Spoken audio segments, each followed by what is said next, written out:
안녕하세요. 사연에 빠지다의 DJ 민영입니다. 오늘 사연자님은 뒤통수가 얼얼할 정도로 충격적인 장면을 목격하고 말았다는데요. 과연 어떤 사연인지 들어보겠습니다. 오늘도 두 가지 사연 준비되어 있는데요. 끝까지 함께 해주실 거죠? 그럼 오늘의 사연 바로 시작해 볼게요. 구독과 좋아요 잊지 말고 꾹 눌러주세요. 안녕하세요. 저는 50대 후반 아줌마입니다. 젊어서 이래저래 고생을 좀 하고 살아서 나이가 들면 좀 걱정 없이 편하게 살고 싶었거든요. 그런데 환갑을 바라보는 나이에도 젊을 때랑 전혀 변한 거 없이 참 피곤하게 힘드네요. 저는 결혼 전에는 친정부모님의 가난 때문에 힘들었고 결혼 후에는 시부모님 시집살이에 힘들었습니다. 부모님들이 연세가 드시면 좀 나을까 했는데 연세가 드시니 자식을 더 힘들게 하시더군요. 그런데다가 딸까지 손녀를 낳아서 오히려 저는 2배로 더 바빠졌어요. 큰딸이랑 사위가 둘 다 승무원이에요. 둘이 육아휴직을 번갈아 쓰면서 애를 본다고 해도 부모 입장에는 영 미덥지 않다 보니 제가 수시로 딸네 집에 가서 도와줘야 했습니다. 그런데 얼마 전에 딸아이가 저녁을 같이 먹다 저에게 조심스레 이야기하더군요. 엄마, 김서방 석 달 있으면 육아휴직도 끝나서 슬슬 어린이집 알아보려고 하는데 아무래도 우리 동네 어린이집보다 엄마네 아파트 단지의 어린이집이 낫겠지? 제가 제 속으로 낳은 자식인데 그 속을 모를 리가 있나요? 딸은 은근슬쩍 저에게 아이를 봐줄 수 있는지 떠보는 거였습니다. 그래, 엄마네 근처로 구하면 엄마가 왔다 갔다가 하면서 봐줄 수 있으니까 좋지. 근데 애가 아직 2돌도 안 됐는데 어린이집 보내도 돼? 엄마는 괜찮으니까 엄마가 1년 더 봐줄게. 어린이집은 천천히 보내. 엄마, 너무 고마워. 안 그래도 어린이집 보내는 문제로 김서방이랑 싸워서 속상했는데 엄마 덕분에 살았다. 워낙 똑부러지고 독한 딸이라 큰애가 우는 건 어릴 때 이후로 본 적이 없는데 애 낳고 마음고생을 하기는 했는지 애가 고맙다고 울더라고요. 그 모습을 보니 저도 모르게 눈시울이 붉어졌습니다. 애 낳으면 원래 부부끼리 싸울 일이 많아. 근데 너 나가서 일하느라 힘든 거 알면서 김서방이 또 뭐라고 했길래 둘이 싸웠어. 왜? 김서방은 어린이집 보내기 싫대? 제 자식도 어려운데 남의 자식은 얼마나 어렵습니까? 저처럼 딸내 아이 봐주는 분들은 아시겠지만 애 보기도 힘든 와중에 사위 눈치 보는 게 더 힘들었어요. 제 딸한테야 할 말이 있으면 하지만 사위는 매일 봐도 내 자식이 아니니 한마디 하기도 어렵잖아요. 괘씸한 게 김서방은 당연히 엄마가 애 봐주는 거로 생각하더라고. 시부모님은 장사하시니까 애 못 본다고. 그래서 내가 기분 나빠서 한마디 했거든. 우리 엄마가 왜 당연하게 우리 애를 보냐고.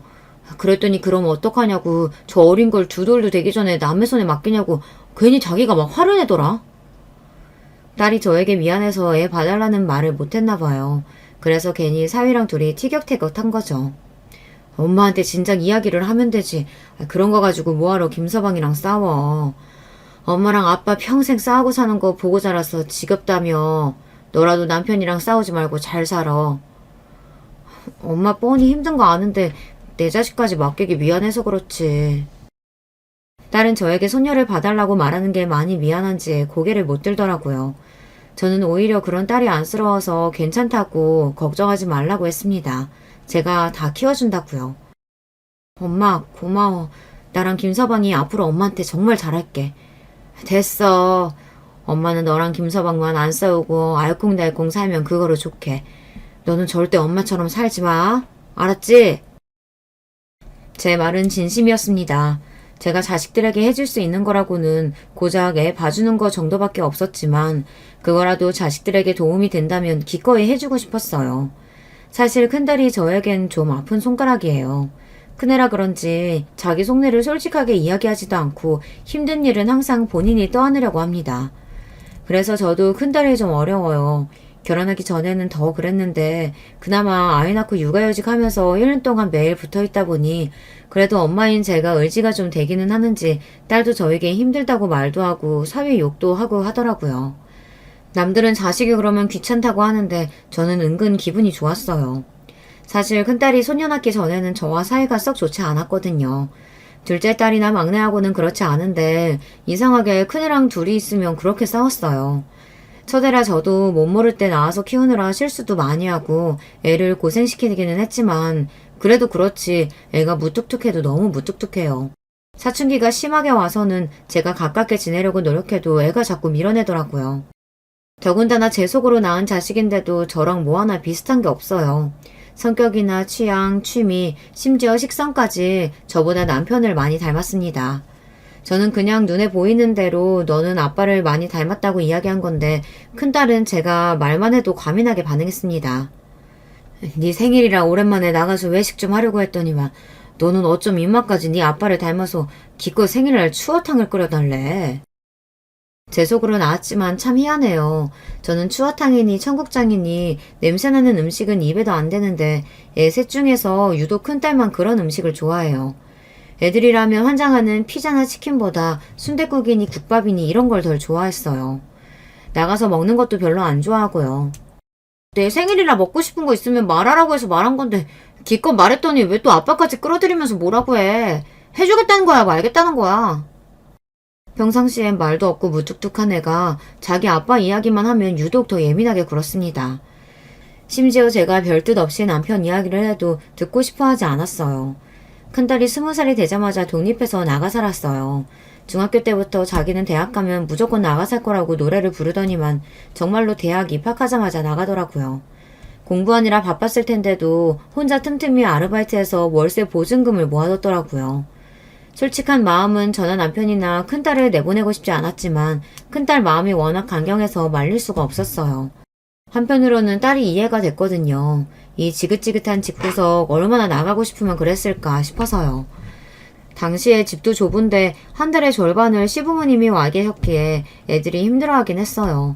더군다나 시부모님이 집에 오실 때마다 저에게 시집살이 시키는 걸 자식들이 매번 보다 보니 저보다 더 스트레스를 받는 것 같더라고요.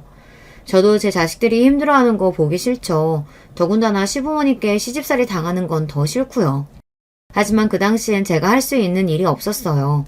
시부모님이 지방에 사셨는데 두 분 다 연세가 들어서 둘이 살기 힘들다는 핑계로 한 달에 반은 우리 집에 또 반은 동선에서 보내셨거든요. 애도 많고 집이 좁아서 싫다고 하고 싶어도 제가 말 한마디 할 수 없었던 게 제가 조금만 시부모님께 싫은 티를 내면 남편이 난리를 쳤습니다. 결혼 전에 알았어야 했는데 제가 평생 이러고 살 줄은 꿈에도 몰랐어요. 시댁에 재산이 좀 있다는 말에 혹해서 뒤도 안 돌아보고 결혼한 건데 이게 돈만 있다고 해서 사람이 행복한 건 아니더라고요. 심지어 재산이라고 해봐야 시부모님이 손에 꼭 쥐고 계시니 시부모님이 아무리 재산이 많다고 해도 저나 남편은 빈터털이었어요. 남편은 전기회사에 다니는 기술자예요. 기술이 있어서 회사에서 잘릴 일은 없었지만 월급이 쥐꼬리라 남편 월급 가지고 애새 키우기는 항상 빠듯했습니다. 제가 애새 키우면서 아르바이트를 하지 않으면 집안이 돌아가질 않았어요. 시댁은 대대로 재산이 많은 집이라 대궐 같은 기와집에다가 그 집 근처에 있는 땅이랑 산이 다 시아버지 거예요. 남편은 시부모님이 돌아가시면 그 재산 다 장남인 본인에게 올 거라고 기대하면서 시부모님 말이라면 항상 덜덜했습니다. 하지만 제 생각은 달랐어요. 남편이 장남이긴 해도 남편 밑에 시동생보다는 사람이 좀 모자라요. 직장도 시동생보다 변변찮고 저도 동서에 비하면 잘난 게 하나도 없습니다. 시부모님도 항상 저희네와 동서네를 비교하시는데 은연중에 동서와 시동생을 더 챙기시고 예뻐하시는 게 제 눈에는 보여요. 아무것도 모르는 남편은 시동생에게 지지 않기 위해 부단히도 노력합니다. 그 덕분에 저와 동서만 매번 시부모님 시중을 들어야 했죠. 시부모님은 그리 의리한 집을 놔두고도 항상 좁은 아들네 집에 와서 며느리들의 시중을 들게 하셨어요. 말은 본인들이 연세가 들어서 밥도 못 해먹을 정도로 힘들어서라고 하지만 우리 집에 와서 저한테 잔소리하실 때 보면 아주 힘이 넘치세요. 그때가 20년이 지났는데도 시부모님의 잔소리는 아직도 또렷하게 기억이 나요. 항상 동서랑 비교하시면서 제가 차려준 밥상을 한 번도 맛있다고 한 적이 없어요. 이래서 집안의 맏며느리는 잘 들어와야 하는 건데 애미가 워낙 없는 집에서 자라서 그런가. 애미 너는 왜 그렇게 손이 작냐? 식구가 몇인데 고기를 이것밖에 안 했어? 부자면 뭐래요. 매달 며느리 집에 와서 지내시면서도 그 흔한 용돈 한 번 안 주는데 남편 월급 가지고 애들 키우면서 한 달에 절반씩 시부모님까지 모신다는 게 현실적으로 가능하지가 않아요. 그런데도 시부모님은 매번 제가 차린 밥상 가지고 저를 나무라셨습니다. 그러게 둘째네랑 이렇게 차이가 나네. 작은애는 확실히 친정이 잘 살아서 그런가 애가 상 차리는 것부터 집안 살림하는 것까지 얼마나 야무진지 몰라. 음식도 간이 딱딱 맞는다니까. 근데 너는 친정에서 뭘 배웠길래 시부모님 드시는데 반찬이 이렇게 부실하냐? 그러게, 어머니 아버지 오셨는데 당신은 반찬이 이게 뭐야. 내일은 신경 좀 더 써. 아버지 어머니, 제가 내일은 퇴근하고 오면서 닭이라도 몇 마리 튀겨올 테니까 오늘만 그냥 좀 드세요. 매일 듣는 잔소리라 이골이 날 지경인데도 항상 옆에서 거드는 남편 때문에 더 미웠습니다. 생활비라고는 쥐꼬리만큼 줘서 매번 막내 없고 여기저기 아르바이트까지 하러 다니게 하면서 뭐가 잘났다고 저런 소리를 하는지 몰라요. 저도 문제는 문제인 게 시부모님이 하시는 잔소리에 한두 번은 꾹 잘 참다가도 꼭 세 번째까지는 참지 못하고 꼭 싫은 소리를 하고 말았습니다. 서방님이야 직장이 좋으니까 월급이 많아서 그렇죠. 애들 아빠 버는 거로는 애새 키우기에도 벅차요. 말해봐야 어차피 소용없다는 걸 알면서도 저는 저도 모르게 꼭 말을 해서 한 소리를 더 들었습니다. 어머, 얘 시부모님 앞에서 말하는 것 좀 봐. 너 지금 우리 앞에서 내 아들 능력 없다고 무시하는 거니? 너는 어쩜 맏며느리라는 애가 그렇게 생각이 없냐? 아이고, 내가 살다 이제 별꼴을 다 본다. 이제 내가 죽을 때가 됐나 보다. 며느리가 시아버지 앞에서 아들 자식 욕하는 거나 듣고 있고. 아버지, 무슨 소리를 그렇게 하세요. 저희가 잘못했어요. 당신 빨리 어머니 아버지께 사과 안 해? 남편은 저에게 빨리 잘못했다고 빌라고 난리였습니다. 저는 한숨이 절로 나왔어요. 하루 종일 시부모님 밥상 차리고 청소하고 빨래까지 해다 바치면서 이제는 말 한마디 했다고 빌기까지 하라네요. 그때였어요. 전혀 생각지도 못한 일이 벌어졌습니다. 할머니, 할아버지, 우리 엄마가 해주는 밥 맛 없으면 우리 집에 안 오면 되지. 왜 자꾸 와서 우리 엄마 힘들게 만들어요? 안 그래도 우리 엄마 아빠랑 사느라 힘들어하는데 할머니, 할아버지까지 우리 엄마 괴롭혀서 우리 엄마 이제 아예 집 나가버리면 할머니, 할아버지가 책임질 거예요? 당시에 중학생이던 큰애가 나서서 시부모님께 소리를 지르더라고요. 저는 놀라서 큰애에게 왜 그러냐고 방에 들어가라고 했습니다. 그런데도 딸은 씩씩거리면서 시부모님을 노려봤어요. 뭐야? 이 기집애가? 어디 감히 되바라지게 어른들이라 끼어들어? 예미 너는 대체 딸려 교육을 어떻게 시켰길래 애가 이런 말을 하게 만들어? 너 설마 애들 앞에서 집 나간다는 소리도 하니? 아니에요, 어머님.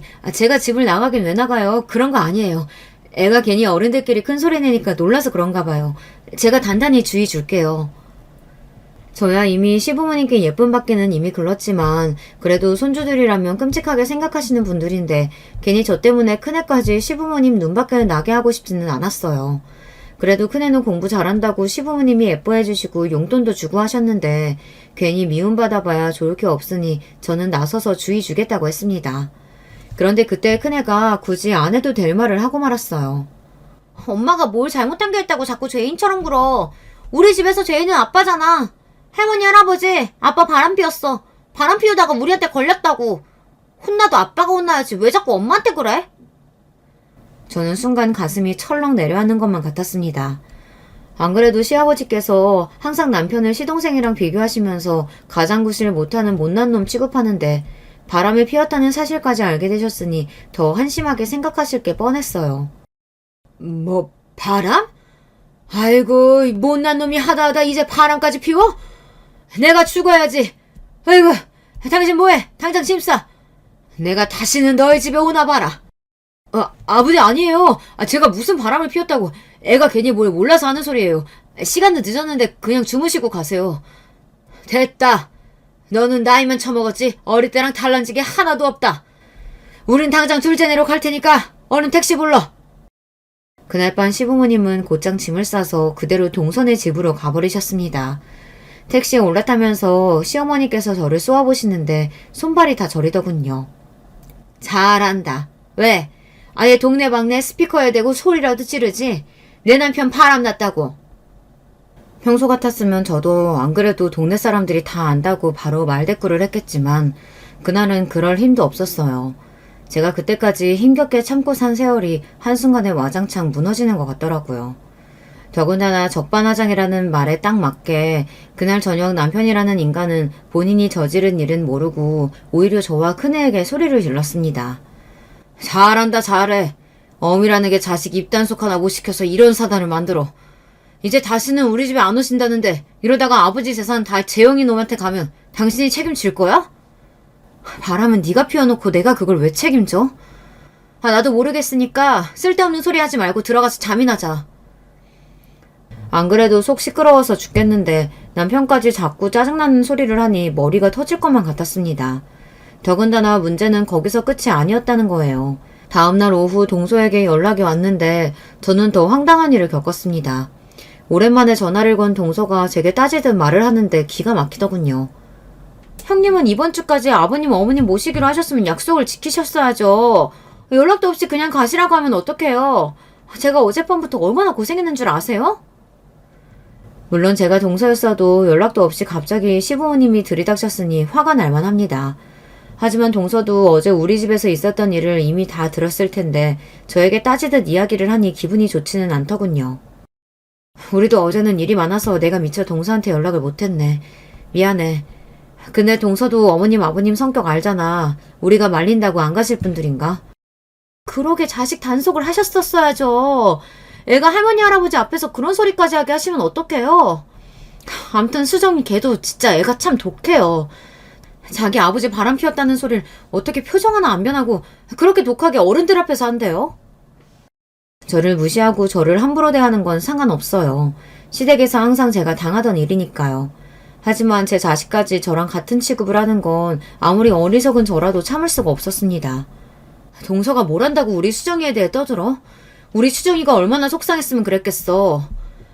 암튼 어머님 아버님 일은 미안하지만 어쩌겠어.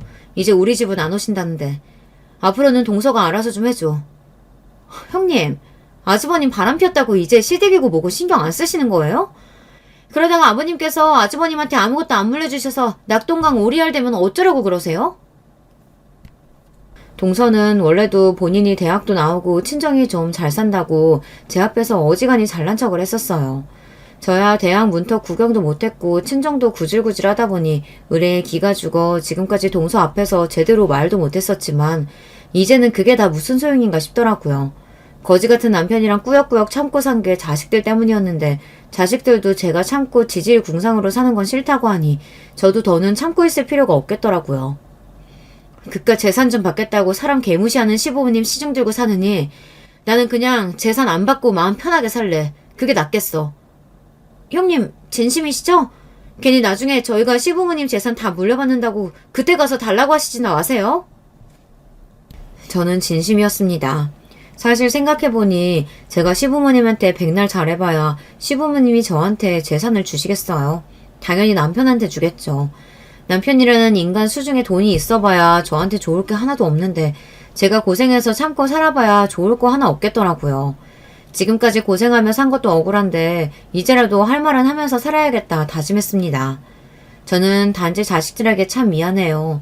부모가 못나서 평생 지지고 볶고 엉망으로 사는 꼴만 보고 살았으니 애들도 얼마나 힘들겠어요. 성인이 되자마자 집을 나가겠다는 큰딸 마음도 한편으로는 이해가 됐어요. 그래도 부모 입장에는 몸은 떨어져도 마음만은 멀어지고 싶지 않아 딸이 독립해서 나갔을 때도 저는 전화도 자주 하고 주말이면 큰딸 집에 반찬 가져다 주러 자주 갔어요. 가진 게 없어서 많이 해주지는 못하지만 그래도 제가 해줄 수 있는 거라도 해주려고요. 며칠 전에 너희 아빠가 감기 기운 있는지 사람이 힘이 하나도 없어. 몸살인지 입맛도 없다고. 그 좋아하는 술도 안 먹는다니까. 저 나름대로 딸하고 잘 지내고 싶어서 할 말이 없어도 이런저런 이야기를 했는데 그것도 제 욕심인지 딸은 저를 받아주지 않더라고요. 엄마는 매일 아빠 밥 챙겨주기 귀찮다고 하면서 아프다니까 그건 또 걱정돼? 암튼 신기하다니까. 아프든지 말든지 그냥 놔도 알아서 하겠지. 다른 일에는 그나마 그렇지 않은데 제가 남편 이야기만 하면 더 예민하게 받아들였습니다. 아유 쌀쌀하는 기집애. 제 아빠가 아프다는데 뭘 또 그렇게 못되게 말을 해. 나한테는 거지 같은 남편이라도 너한테는 아버지잖아. 제 딴에는 자식들한테 어려서부터 매일 남편이랑 싸우는 모습만 보여준 게 미안해서 그래도 우리가 잘 산다 보여주려고 한 소리인데 그런 말에도 큰애는 화를 냈어요. 저도 웬만해서 자식들과 싸우고 싶지 않았지만 나름 딸이랑 잘해보려고 하는 소리인데 딸이 받아주지 않으니 저도 모르게 화가 났습니다. 엄마야 아빠가 좋아서 선택하고 살았지만 나는 아빠 선택 안 했거든? 나는 아빠 싫어. 그러니까 아빠한테까지 괜히 좋은 딸 노를 바라지 마요. 엄마가 자꾸 그러면 엄마까지 불편해. 어릴 때는 몰랐는데 애가 커가면서 제가 무슨 말만 하면 화를 내니 언제부턴가 큰딸이랑 대화하는 게 긴장됐습니다. 제가 큰딸 마음을 아예 모르지는 않는 게 큰딸은 제가 엄마로서 별로 좋지 않았을 거예요. 저는 저를 좋아하지 않는 딸이 불편했고요. 저에게는 딸 둘, 아들 하나가 있습니다. 큰딸이랑 둘째는 터울이 3살인데 막내 아들은 큰딸이랑 8살 터울이 나요. 그래서 막내 아들은 이제 군대 제대한 지 얼마 안 돼서 대학에 복학한 지 얼마 안 됐어요. 막내 아들은 어렸을 때 일이라 잘 모르겠지만 딸들은 아는 일이 하나 있습니다. 큰딸이 시부모님 앞에서 말한 대로 남편이 바람을 한번 폈어요. 큰딸 초등학교 고학년 때 일인데 이 미친 인간이 동네 슈퍼집 옆에 애랑 둘이 눈이 맞아서 그렇고 그런 사이였나 보더라고요. 그 옆에 애가 일찍 과부가 돼서 혼자였거든요. 남편이 퇴근길마다 그 슈퍼에 들러 몇 시간씩 머물다가 집에 오는 걸 동네 사람들이 다 알게 돼서 금방 소문이 퍼졌습니다. 그때가 제가 30대였는데 제 인생에서 성격이 제일 괄괄했을 때예요. 친정부모님은 매일 돈 없다고 나한테 손 벌리지 시부모님은 재산을 빌미로 매일 집에 와서 시집살이를 시킬 때라 저도 항상 화가 나 있었을 때였거든요. 지금 같았으면 안 그랬겠지만 그때는 남편이 그러고 다닌다는 이야기를 남에게 듣는 게 더 싫어서 잠시 이성을 잃었습니다. 남편이 개차반이면 저라도 정신을 차렸어야 했는데 저마저도 정신줄을 놓는 바람에 아이들 앞에서 실수를 하고 말았어요. 저는 남편이 퇴근하는 시간에 맞춰 애들을 데리고 슈퍼로 향했습니다. 막내를 등에 업고 큰애랑 둘째를 양손에 잡고 슈퍼로 갔어요. 그런데 그 년놈들이 함께 있는 모습을 정면으로 마주치고 말았습니다. 사실 저는 남편이 슈퍼로 들어가기 전 잡아서 끌고 올 생각이었는데 이 인간이 그날따라 일찍 슈퍼집 옆에 애를 만나러 갔는지 옷을 입으면서 슈퍼집 안쪽 쪽방에서 기어나오고 있더라고요. 그 모습을 두 딸이 그대로 목격하고 말았죠. 그 당시에는 자식이고 뭐고 보이지 않아 흥분한 저는 남편에게 달려들어 머리채를 잡았습니다. 이 미친 인간이 돌아도 단단히 돌았지. 어떻게 노란할 년이 없어서 동네 과부년이랑 붙어먹어. 네가 그러고도 인간이야? 아이, 이 옆에 나가 미쳤나? 어디 감히 남편 머리채를 잡아? 이거 놓으라고. 네가 이렇게 드세게 구니까 내가 딴짓을 하지. 뭐야? 이 미친 인간. 너 오늘 내 손에 죽어봐라. 아유, 뭐 하는 거야? 이러다가 나 대머리 되겠어. 좀 놓으라고. 그 와중에 슈퍼년이 제 손을 잡고 뜯어말리길래 저는 그녀 머리채까지 잡아 흔들었습니다. 사람이 열이 받으니 초인적인 힘이 나더군요. 양손에 둔 연놈을 붙잡고 있는데도 둘 다 제 손 하나에 이리저리 휘둘렸어요. 그런데 문제가 있었습니다. 제가 너무 흥분한 나머지 애들 생각은 못했었는데 애들이 많이 놀랐나 보더라고요. 제가 생각해도 그날 일은 딸들에게 너무 미안해요. 아들이야 너무 어려서 아무 기억도 못한다지만 두 딸들에게는 충격적인 일로 기억될 테니까요. 특히나 큰딸은 충격을 받아 그날 이후로 남편을 아버지라고 부르지도 않았어요. 심지어 저에게 남편과 헤어지라고까지 했습니다. 엄마는 도대체 아빠랑 왜 사는 거야? 동네 사람들이 아빠 바람난 거 다 아는데 쪽팔리지도 않아? 내가 쪽팔리긴 뭐가 쪽팔려. 바람 피우는 그 년놈들이 쪽팔릴 일이지. 아주 두 년놈들 다 그 자리에서 어디 하나 분질러 놨어야 했는데. 저도 저예요. 애가 뭘 한다고 애랑 그런 이야기까지 했는지 저도 속상한 마음에 딸한테 괜히 쏟아부었어요. 그러니까 그런 인간이랑 왜 사냐고. 우리는 상관없으니까 그냥 이혼해. 어차피 엄마도 아빠 사랑하지도 않잖아. 그때의 충격은 저도 이루 말할 수 없습니다.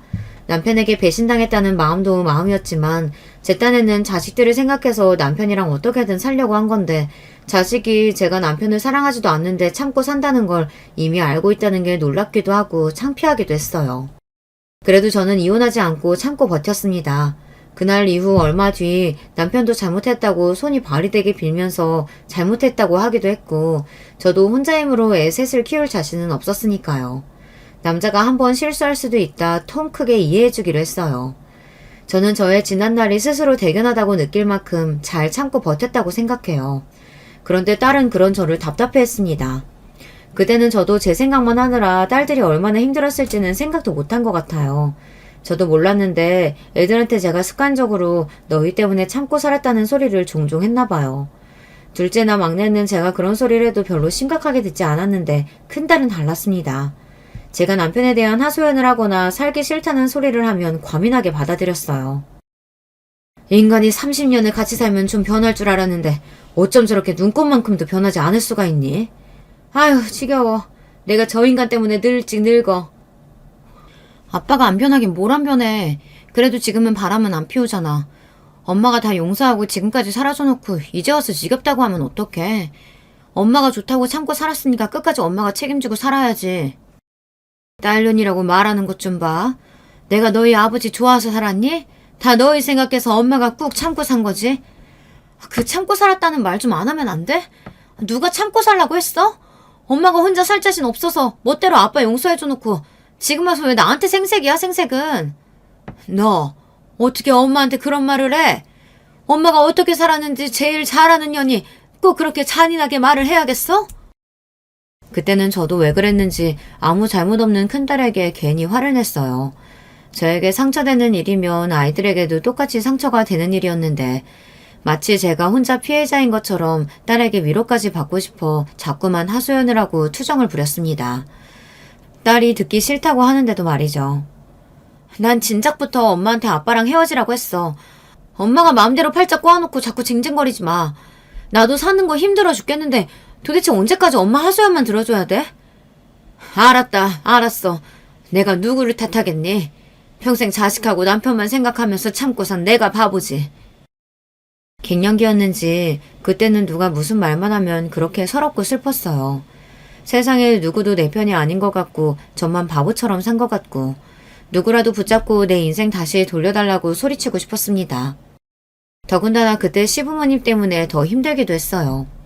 당시에 시아버지께서 지병으로 돌아가시고 시어머니께서 혼자가 되셨습니다. 그런데 시아버지께서 돌아가시기 직전 시골에 사시던 집을 정리해 서울로 올라오셨는데요. 그 재산을 저희와 상의도 없이 시동생이랑 동서에게 몽땅 다 줬어요. 물론 과거에 제가 시부모님 재산이고 뭐고 다 관심 없다고 하긴 했지만 그래도 정말 몽땅 다 동서에게 주실 줄은 몰랐어요. 제가 자식으로서 아무것도 안 했다면 저도 욕심내지 않았을 거예요. 하지만 저도 시부모님께 한다고 했습니다. 시아버지께서 심장질환 때문에 서울에 올라오셨을 때 제가 매일 병원에 모시고 다녔어요. 동서는 면허가 없어서 운전할 줄 아는 제가 항상 다녔습니다. 더군다나 병원에 입원하셨을 때도 시아버지께서 간병인은 죽어도 싫다고 하셔서 저와 남편이 번갈아 간호했어요. 동서랑 시동생은 일 핑계, 애들 핑계로 주말에 빼꼼 시아버지께 얼굴만 비추고 말았습니다. 반면 저는 병원에 있으면서 시아버지 소변통까지 받고 기저귀까지 채워드리고 했어요. 아무리 가족이라도 제가 여자이고 며느리인데 쉬운 일은 아니었습니다. 시아버지도 고맙기는 했는지 저한테 웬일로 고맙다고 저 같은 며느리 세상에 없다고 하셨어요. 내가 죽을 때가 되긴 했나 보다. 딸도 아니고 어쩌다 며느리 시중까지 봐봤고. 그런 말씀 하지 마세요. 아버님 며느리로 30년 넘게 살았는데 딸이나 마찬가지죠. 시아버지도 쇠약해지시긴 하셨는지 몸도 많이 야이고 많이 마르셨어요. 몇 년 전까지만 해도 저에게 소리 지를 때 보면 무서운 호랑이 같았는데 어느새 많이 늙으셨더라고요. 그래. 며느리면 딸이나 마찬가지지. 고맙다. 어디 세상에 얼굴 한번 안 구기고 시아버지 기저귀까지 갈아주는 며느리가 있겠어. 너 같은 며느리는 어디에도 없을 거다. 평소에 시아버지라면 시침 뚝 떼고 뻔뻔하게 구실 줄 알았는데 그래도 며느리한테 기저귀까지 갈게 하는 건 아무래도 민망하셨는지 병원에 있는 동안 저에게 딸 같다, 고맙다, 좋은 말만 해주시더라고요. 그때 시동생이랑 동서는 뭘 했느냐고요? 시동생은 간호하는 대신 시부모님께 돈으로 드렸어요. 본인 일도 바쁘고 동서도 무릎이 안 좋아서 왔다 갔다 못한다고 돈 없는 저희에게 병원 일을 다 떠넘겼습니다. 그런 시동생이 얄미워 저는 남편에게 투덜거렸어요. 도대체 서방님이랑 동서는 뭘 하는 거냐고요. 어떻게 시아버지가 6개월 넘게 병원 신사를 지시는 동안 한 번도 들여다보지 않냐고 따졌어요. 그래도 이 인간이 웬일로 저에게 미안하긴 했는지 시동생이랑 동서를 만났을 때 한마디 하기는 하더라고요. 재영이 너는 아무리 바빠도 아버지 병원 계실 때 한번 들여다보긴 해야지. 어떻게 된 게 일 핑계만 대고 얼굴 한 번을 안 비추냐? 네가 안 되면 재수씨라도 보내든가 해야지. 나랑 네 형수랑 둘이 번갈아 가면서 병원에서 사느라 우리 집안 꼴 아주 엉망이야. 평소에는 시아버지 눈치 보느라 시동생한테 말 한마디도 못하더니만 몇 달 아들 노릇 좀 했다고 웬일로 어깨 펴고 말하더라고요. 그러면 뭐래요. 20년 넘게 대기업에 다닌 시동생을 멍청한 남편이 어떻게 말로 이기겠어요. 형이랑 형수 고생한 거 우리도 알지. 근데 형도 알잖아. 내가 요즘 회사에서 중요한 시기인 거. 올해 열심히 하면 내년엔 무조건 임원 다는 거라 나한테도 중요해. 형도 알잖아. 우리 집에 희망이라고 누가 있어. 나밖에 없잖아. 아버지 돌아가시기 전에 아들이 대기업 임원 소리 듣는 거 보시게 해야 할 거 아니야. 우리 집에 희망 어쩌고 하는 시동생의 소리에 남편은 금세 다시 풀이 죽었습니다. 뭐 그거야 그렇지. 너 임원 되면 아버지 오늘 내일 하시다가도 벌떡 일어나실 거야. 그럼 형. 나도 힘들다니까. 장남인 형이 잘 나가봐. 막내 내가 이렇게 열심히 직장 생활할 필요가 뭐가 있냐고. 그래. 내가 능력이 없어서 우리 막내가 고생이 많다. 에이, 형은 뭘 또 그렇게까지 말해. 각자 자기가 잘하는 거 하면서 사는 거지. 형수, 죄송해요. 아버지 간호하느라 많이 고생하셨죠? 근데 형수도 참 대단해요. 애들 엄마는 워낙 마음이 어리고 몸이 약해서 아버지 병간호는 죽어도 못하겠다는데 형수는 어떻게 몇 달을 하셨어요? 감사해요. 아버님이 죽어도 간병인은 싫다고 하시는데 뭐 방법이 있나요? 할 수 있는 사람이 해야죠. 시동생의 여우 같은 말솜씨에 금세 저나 남편이나 다 말려들었어요. 저도 마음 같아서는 하고 싶은 말이 많았지만 말해봐야 뭐 하겠어요. 무슨 말을 해도 시동생 말솜씨를 이길 수가 없을 텐데요. 더군다나 돈 없으면 몸으로라도 때워야지 어쩌겠어요. 저나 남편이나 둘 다 능력이 없으니 할 수 없는 노릇이었죠. 거기다가 남편은 한편으로 우리가 바로 곁에서 수발을 다 들었는데 설마 시아버지께서 그냥 입 싹 닫겠냐고 끝까지 기대했어요. 그런데 저희에게 떨어진 콩고물은 하나도 없었습니다. 이유는 간단했어요. 동서가 미리 선수를 쳤더라고요. 아버님 돌아가시면 어머님은 저희가 모실게요. 걱정하지 마세요. 몰랐는데 저나 남편이 병원에서 시아버지 병간호를 하고 있을 때 동서는 매일 시어머니를 모시고 여기저기 놀러다니며 시어머니에게 점수를 따고 있었더라고요. 그러면서 시아버지가 돌아가시면 본인들이 시어머니를 모실 테니 걱정하지 말라고 했답니다. 그랬으니 시어머니는 동서에게 홀라당 넘어가서 시아버지에게 집을 판 재산을 다 둘째네에게 주라고 하신 거예요. 당신 없으면 나 혼잔데 그 까마득한 세월을 외로워서 어떻게 살아. 그래도 우리 착한 둘째 며느리가 고맙게도 먼저 나 데리고 살아준다는데 당연히 재산이든 뭐든 우리가 있는 건 다 둘째네 줘야지. 아이고 우리 둘째가 그런 생각을 다 하고 역시 대학물 먹은 며느리는 다르다니까. 기특하네 기특해. 시아버지께서 돌아가시고 나서 동서가 시어머니를 모신다는 조건으로 시아버지는 시동생에게 그 으리으리한 기와집을 판 재산을 몽땅 다 증여해 주셨어요. 저와 남편은 당연히 서운했죠. 하지만 동서가 시어머니를 평생 모시겠다는데 제가 무슨 할 말이 있나 싶어서 억울해도 그러려니 했습니다. 사실 동서도 대단한 게 돈이 아무리 좋아도 시어머니 성격이 보통이 아닌데 앞으로 평생을 어떻게 모시겠다는 건지 모르겠어요. 지금까지 시어머니 시집살이 하는 것도 힘들어서 매일 툴툴거리던 사람이 앞으로 남은 세월을 어떻게 감당하려고 하나 싶었죠. 세월에 장사 없다더니 시어머니도 늙기는 늙더라고요. 사실 다른 사람은 다 변해도 저희 시어머니는 절대 안 변할 줄 알았어요. 워낙 꼬장꼬장 하셨어야 말이죠. 70이 넘어도 80이 넘어도 항상 저만 보면 날카롭게 구시고 잔소리를 하시니 우리 시어머니는 90이 넘어도 똑같겠다 했습니다. 그런데 시아버지께서 돌아가시고 나서부터는 시어머니께서 확연히 달라지셨어요. 동선에 들어가시고 나선 특히나 더 다른 사람 같았죠. 사실 시어머니 성격이 보통이 아니다 보니 동서도 처음 시어머니를 모시기 시작했을 때는 저만 보면 힘들다고 투덜거렸어요. 시아버지가 돌아가시고 나서 처음으로 맞이하는 시어머니 생신이라 가족들이 다들 모여서 조촐하게 생일 파티를 한 날이었어요. 오랜만에 애들까지 다 모이니 시어머니께서도 기분이 좋으신지 노래도 부르고 춤까지 추시더라고요. 그 모습을 다들 흐뭇하게 바라보고 있는데 동서 표정이 안 좋더군요. 저는 그럴 줄 알았다 싶다가도 어쩐지 동서한테 마음이 쓰여 슬쩍 동서 곁으로 다가갔어요. 그랬더니 동서가 기다렸다는 듯 제 옆에 착 붙어 그동안 마음에 남아놨던 이야기를 하더라고요. 원래 나이 들면 잠을 안 자는 거예요? 저 어머님 때문에 정말 미쳐버리겠어요. 새벽 1시만 되면 일어나서 거실이고 화장실이고 자꾸만 왔다 갔다 하시는데 진짜 돌아버리겠다니까요. 애들도 아침 일찍 출근해야 되는데 할머니가 새벽마다 돌아다니는 통에 자꾸 새벽에 깬다고 투덜거려요. 우리 친정엄마도 그랬어. 연세 드시면 자꾸 초저녁에 주무시고 새벽에 깨시더라. 잠이 안 오니까 계속 돌아다니고. 그러니까요. 초저녁에 자꾸 주무시려고 해도 못 주무시게 하는데도 제 말을 안 들어요. 저녁 차리면 졸려서 대충 드시고 한참 주무시고는 새벽에 배고프다고 자꾸 일어나서 냉장고 뒤진다니까요. 동서가 얼굴까지 붉어져서 말을 토해내는데 저는 처음엔 마냥 웃겼어요. 그러게 무슨 자신감으로 시어머니와 살겠다고 했냐고 했습니다. 어쩌겠어. 동서가 어머니 끝까지 책임진다고 했으니까 무슨 일이 있어도 참고 살아야지. 형님, 제가 고생한다니까 은근 기분 좋으신가 봐요? 동서는 제 말에 원망스럽다는 듯이 눈을 흘겼습니다. 아휴, 왜 괜히 나한테 시비야. 동서가 자신 있다고 그 많은 재산 다 가져갔으면 당연히 참고 살아야지. 그럼 어떡해.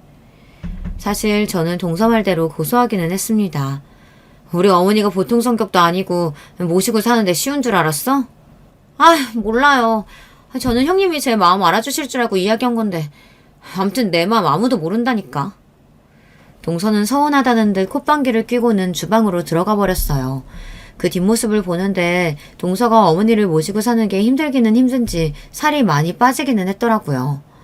그 후 1, 2년 동안도 시어머니랑 사는 게 힘들다고 매일 우는 소리를 하더니만 그래도 점차 참을만 한지 얼마 전부터는 별말 없었어요. 저는 이상해서 동서에게 물었습니다. 전에는 만날 때마다 어머니 때문에 힘들다고 우는 소리 하더니만 오늘은 조용하네. 안 그래도 어머니가 자꾸 잠을 안 주무시길래 낮에 문화센터도 모셔다 드리고 수영장도 다니고 했더니 전보다 피곤하신지 좀 주무시더라고요. 확실히 전보다는 나아졌어요. 동서가 확실히 머리가 좋은 사람이라 그런지 머리를 쓰긴 썼더군요. 시어머니를 바쁘게 만들었더니 확실히 잠이 들었대요. 전처럼 새벽에 일어나 돌아다니시지 않으시니 동서가 덜 힘들다고 하더라고요. 신기하게 그 이후에 동서가 시어머니 욕을 딱 멈췄어요. 그리고 더 신기한 건 시어머니였습니다. 잠을 잘 주무신다고 하신 이후부터는 신기할 정도로 사람이 유순해졌더라고요. 말이 좋아 유순해진 거지 어딘가 힘도 없고 전보다 말수도 많이 줄었어요. 변한 시어머니가 신경 쓰이기는 했지만 동서도 시동생도 별말 없길래 저나 남편은 마냥 잘 지내시나 보다 했습니다. 그러던 어느 날이었어요. 상상도 못한 일이 벌어지고 말았습니다. 얼마 전부터 좀 이상한 일이 있었습니다. 시어머니께서 당뇨가 있어서 저랑 3달에 한 번 약을 타러 병원에 가요. 최근에 약을 탈 일이 있어서 시어머니를 모시고 병원에 가는데 시어머니가 좀 이상하더라고요. 동선의 집에서 병원까지 차로 20분밖에 안 걸리는데 그 사이에 잠이 드셨어요. 그러더니 병원에 도착해서 깨워도 일어나질 않으시더라고요. 제가 어깨를 흔드는데도 세상 모르고 주무셨어요. 저는 아무래도 이상해서 동서에게 전화를 걸었습니다. 병원에 도착했는데도 시어머니께서 일어나질 않는다고요. 그러자 동서가 하는 말이 요즘 시어머니께서 부쩍 잠이 많아지셔서 툭하면 낮잠을 잔다고 하더라고요. 저는 아무래도 이상해서 병원에 온 김에 의사에게 물어봐야겠다 싶었습니다. 아무래도 시어머니께서 당뇨가 있다 보니 혹시 당뇨 수치가 전보다 더 안 좋아졌나 신경이 쓰여서요. 시어머니를 간신히 깨워서 진료 시간에 맞춰 병원에 들어갔어요. 피검사랑 소변검사를 하고 진료실에 들어갔는데 의사 말이 당뇨 수치는 전에 왔을 때랑 별로 차이가 없다고 하더라고요. 약도 드시던 대로 그대로 먹으면 될 것 같다고요. 저는 걱정이 돼서 의사에게 물었습니다. 요즘 전보다 잠도 많이 주무시고 한번 주무시면 잘 깨지를 못하시는데 괜찮은 거냐고요. 그러자 의사 말이 자고 나서 피곤하지 않으시고 별다른 증상이 있는 게 아니면 괜찮다고 했어요. 물론 시어머니께 다른 증상이 있는 건 아니니 다행이다 싶었지만 제가 보기엔 전보다 말도 없어지시고 어딘가 가라앉아 보이는 게 좀 이상하긴 했다고 말씀드렸어요. 그러자 의사가 걱정되면 며칠 있다가 정밀 검사를 받아보라고 했습니다. 시어머니께서 연세가 있으니 점검 차원에서 검사를 받아보면 좋을 것 같다고요.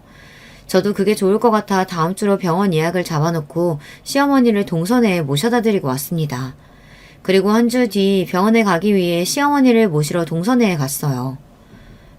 나 아직 아침 안 먹어서 둘째가 밥 차리고 있어. 큰애 너도 안 먹었으면 같이 먹자. 병원 예약 시간 얼마 안 남았는데 아직 식사 안 하셨어요? 벌써 10시가 넘었는데. 제가 알기론 시어머니는 오전 8시, 9시면 아침을 드시는 걸로 아는데 10시가 넘을 때까지 식사를 안 하셨다고 하더라고요. 저는 놀라서 아침을 차리고 있다는 동서를 찾아 주방으로 들어갔습니다.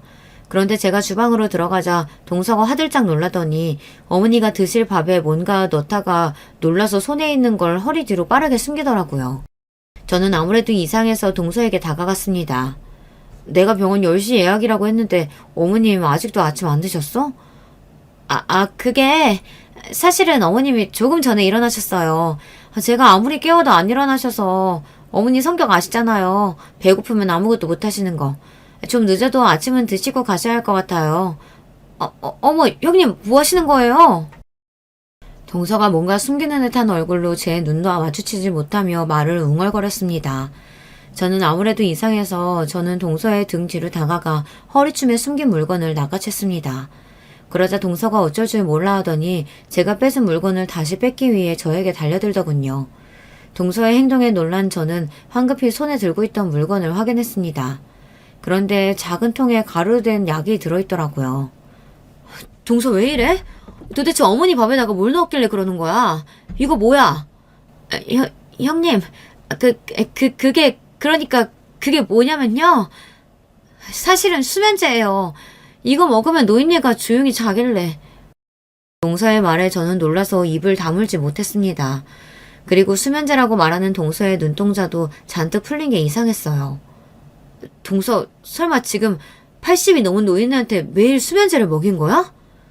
저는 너무 황당해서 말도 제대로 안 나오는데 동서는 뻔뻔하게 짝이 없더라고요. 80 넘었으면 이제 살 만큼 사셨잖아요. 어차피 매일 약으로 연명하는 인생인데 그깟 수면제 좀 먹으면 어때요? 순간 저는 온몸에 소름이 돋았습니다. 이런 일이 있다는 건 뉴스나 드라마에서나 봤지 정말 제 주변에서 일어날 거라고는 상상도 못했어요. 동서, 제정신이야? 그걸 지금 말이라고 해? 사람이 아무리 힘들어도 할 일 못할 일이 있는 거지 이런 짓까지 하면 어떡해? 형님은 안 해봐서 몰라요. 어머님 모시고 사는 게 얼마나 지옥인지 모르죠? 나도 살려고 그런 거예요. 그러니까 제발 애들 아빠랑 아주버님한테는 비밀로 해주세요. 제 손까지 잡고 동서가 비는데 순간 저는 겁이 덜컥 났습니다. 지금이라도 제가 알아서 다행이지 혹여 시어머니 건강에 문제라도 생겼으면 어쩔 뻔했어요. 저는 동서의 손을 뿌리치고 그대로 집을 나왔습니다. 그리고 곧바로 남편에게 전화했어요. 그리고 제가 제 두 눈으로 본 상황을 그대로 전달했습니다. 그리고 다음날 남편과 제가 동선의 집으로 갔습니다. 남편이 미리 시동생에게 연락해서 할 말이 있으니 집에 있으라고 했다더라고요. 그리고 시간 맞춰 동선회로 한 사람이 더 왔습니다. 바로 시아버지 담당 변호사였어요. 살아생전 시아버지의 재산 관련 업무를 해주셨던 분이죠. 둘째 며느님께서 저는 어머니를 부양할 수 있는 상황이 아니라는 사실이 명확하기에 지금 현 시간부로 어머님은 큰아드님 댁으로 모시겠습니다. 그리고 어머님을 모시는 조건으로 받았던 재산은 그대로 큰아드님과 며느님께 넘어간다는 사실을 알려드립니다. 말도 안 돼. 그깟 수면제 좀 한번 먹였다고 어머니를 뺏어가? 김 변호사, 내 말 좀 잘 들어봐요. 애엄마가 일부러 수면제를 준 게 아니라 어머니가 잠을 못 주무셔서 드린 거라니까? 말도 안 되는 소리. 우리가 다 알아보고 왔어. 그 수면제 재수씨가 정신과에서 처방받은 거라던데 본인이 처방받은 수면제를 연세도 많은 분한테 그것도 수시로 먹이면 어쩌자는 건데? 지금 당장 어머님 모시고 가서 검사할 거야. 갑자기 이렇게 말도 어눌해주시고 자꾸 맥을 못 추고 주무시는 게 수면제 부작용이래.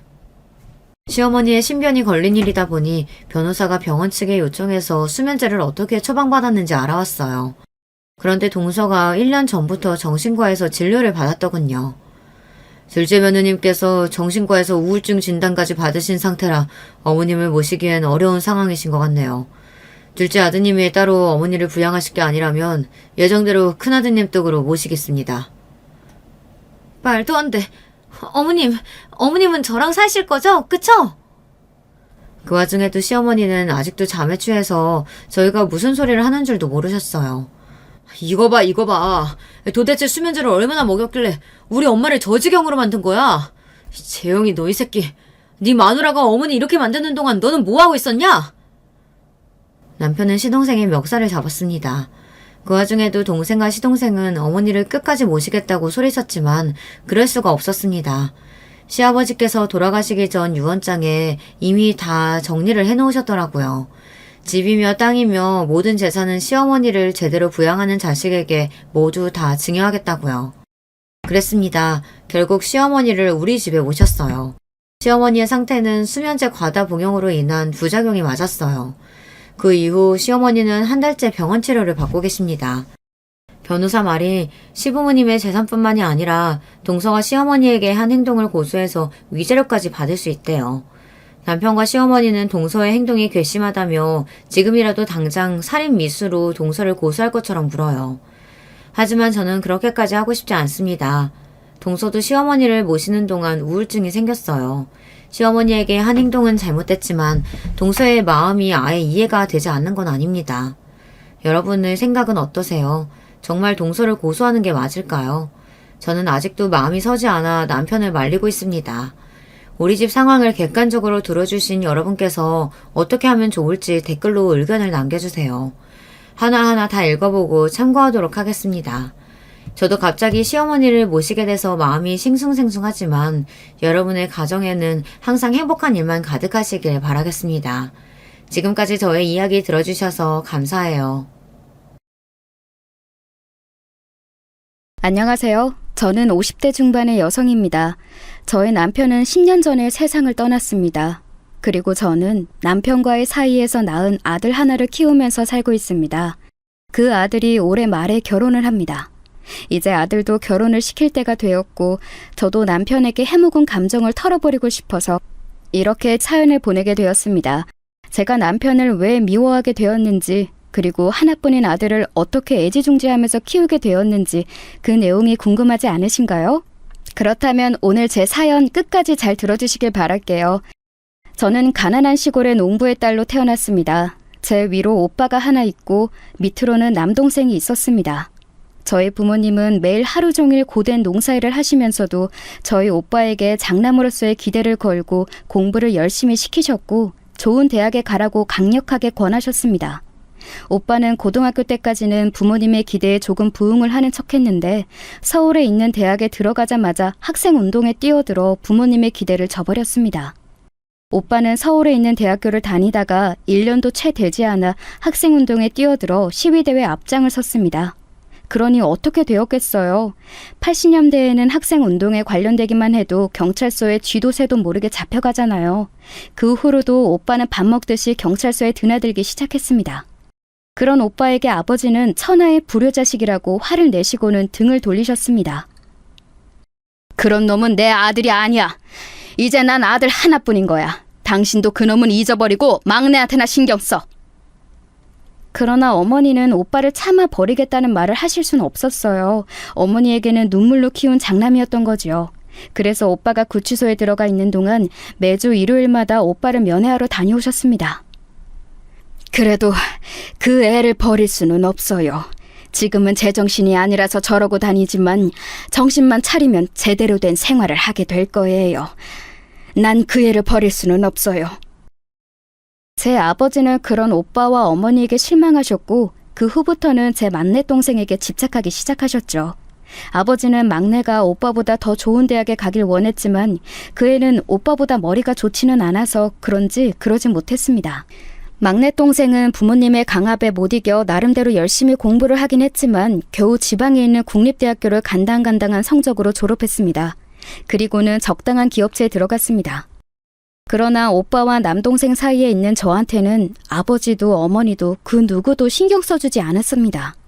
딸이라는 이유로 저는 어릴 적부터 혼자서 모든 일을 해결해왔고 부모님의 도움 없이 고등학교까지 무사히 나왔습니다.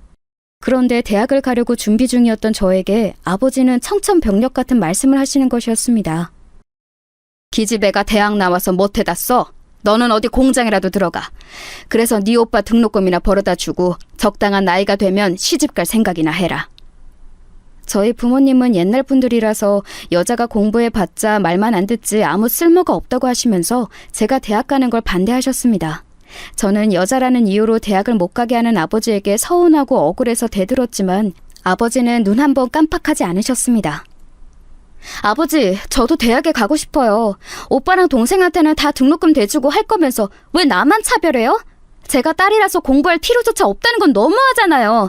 다 같은 자식인데 왜 저만 대학 못 가고 공장에 들어가야 되는 거예요? 시끄럽다. 너는 기집애고 시집 가면 끝이잖아. 시집 귀신이 될 애한테 무슨 등록금을 써? 자식 새끼 대학 보내는데 돈이 한두 푼 드는 줄 알아? 아버지는 딸내미 대학 보낼 돈은 없어. 그러니까 얌전히 돈이나 벌다가 시집 가. 알았어? 결국 저는 아버지의 강압에 못 이겨 옷을 만드는 공장에 취직을 하게 되었고, 대구에 있었던 그 공장의 기숙사에서 숙식을 해결하면서 하루에 10시간 이상을 일하게 되었습니다. 야근까지 마다하지 말고 열심히 일을 하라는 말만 남기고 아버지는 저를 그 공장에 취직시키고는 오빠에게만 신경을 쓴 것이었습니다. 그러다가 오빠가 아버지의 기대를 저버리고 경찰서를 들락거리자 실망하신 아버지는 막내 동생에게 기대와 등록금을 모두 쏘아 부으셨습니다. 아버지가 제게 했던 차별과 멸시를 경험하고 나서 저는 마음에서 아버지를 몰아내버리고 절대 돌아보지 않겠노라 다짐했습니다. 그리고 집에는 일정한 금액만을 보내면서 제가 번 돈에서 일부를 떼어 적금을 들었습니다. 저는 공부가 너무 하고 싶었기 때문에 몇 살이 되더라도 대학은 가야겠다는 생각을 했습니다. 그러던 어느 날이었습니다. 저는 어두컴컴한 공장의 한쪽 구석에서 그날도 먼지를 마셔가면서 열심히 미싱을 돌리고 있었습니다. 그 전날에 책을 읽다가 새벽에 잠이 들어서 아침부터 머리는 무겁고 눈까지 침침했습니다. 그렇게 비몽사몽간에 위험천만하게 미싱을 돌리고 있던 저에게 아버지가 찾아오셨습니다. 저는 갑자기 찾아온 아버지가 반갑다기보다는 겁이 났고 만나고 싶지 않았습니다. 그런 날은 꼭 돈을 요구하시거나 돈이 될 만한 것은 무엇이든 저에게서 빼앗아 가시곤 했던 안 좋은 경험 때문이었습니다. 그러나 아버지는 그런 제 마음을 전혀 싹 무시하셨던 건지 제 얼굴을 보자마자 싱글벙글 웃으면서 저한테 물으시는 것이었습니다. 일은 잘하고 있냐? 어디 아픈 곳은 없고? 무슨 일이신데요? 또 돈 달라고 오신 건가요? 무슨 그런 섭섭한 말을 하냐. 이제까지 이 애비가 너한테 돈만 가져가는 악덕 빅쟁이였냐? 너는 도대체 나를 어떻게 생각하는 거야? 그래도 나는 애비 노릇한다고 너한테 좋은 혼처 자리 소개해주려고 왔건만. 이래서 딸년들은 걷어 키워봤자 아무 쓸모가 없다는 거다. 아버지는 퉁명스럽게 받아치는 제 태도가 마음에 들지 않으셨는지 여느 때와 마찬가지로 눈에 힘을 주고 한바탕 잔소리를 쏟아내셨습니다. 그러나 저는 아버지가 가지고 온 소식도 관심이 없었고 지긋지긋하게 저를 괴롭혀대는 아버지 얼굴도 보고 싶지 않았습니다. 저는 어두운 얼굴로 아버지에게 요청했습니다. 그만 가주세요. 아버지가 원하는 혼처 따위는 관심 없어요. 저 이제 21살이에요. 결혼할 생각도 없고 지금은 아버지가 그저 제 돈만 안 뺏어 가셨으면 하는 바람밖에 없으니까요. 그럼 안녕히 가세요. 제가 냉정하게 말하며 일어나려고 몸을 일으키자 아버지가 제 팔을 확 잡으면서 강제로 다시 끌어다 의자에 앉혔습니다. 그리고는 마치 으르렁대듯이 저에게 말씀하셨습니다. 네 년이 무슨 권리로 이 애비한테 그런 소리를 해? 감히 애비 말을 안 듣다니 정신이 빠진 거야? 이제껏 먹여주고 키워줬더니 은혜를 원수로 갚으려는 거냐? 이 남자는 건실한 사람이니까 군소리하지 말고 시집갈 준비나 해. 저는 피폐해질 대로 피폐해진 메마른 감정으로 아버지를 대했다고 생각했는데 그때는 무슨 악에 바쳤었는지 잡힌 제 팔을 힘껏 뿌리치고 휴게실을 뛰쳐나가 버렸습니다. 그리고는 저를 쫓아오시는 아버지의 면전에 대고 분노에 차서 크게 소리를 질렀습니다. 아버지가 무슨 권리로 저한테 시집가는 것을 강요하세요? 그럴 권리가 아버지에게는 없어요. 가세요. 그리고 저 다시는 찾아오지 마세요. 저년이 너 거기에 안 서? 잡히면 죽여버릴 줄 알아, 이 배은망덕한 년아! 아버지는 마치 지옥에서 온 저승사자처럼 저희 뒤를 쫓아 달리셨습니다.